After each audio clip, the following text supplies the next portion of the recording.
Project model is a whole project or section of a project that focuses on a specific area of work, containing tasks, resources, and objectives related to that project.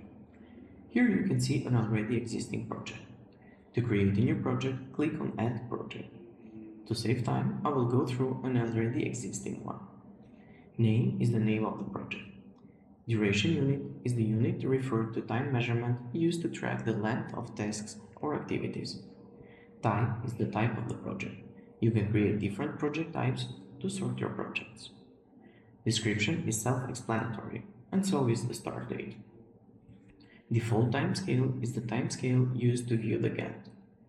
Portal visibility indicates whether the project will be visible on the portal or not. Calendar will indicate the working days of the project. Use project indicates if the project can be used in any other module. You can choose to have auto-scheduling on or off. Default model alias is the module the project will be connected to. In this case, it is the operation. So the project is connected to a ticket, and the default model ID indicates the ticket's ID. This is the ticket. View and edit groups, as well as view and edit usernames, are self-explanatory. Afterwards, you will have to save the changes and proceed to the Gantt. This is how the Gantt looks like.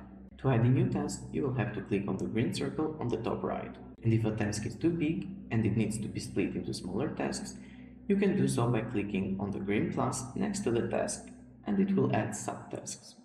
You can duplicate tasks as well as delete them. This was a short explanation of how the project model works. For more information, visit our Academy website on dos.deepser.com. Goodbye!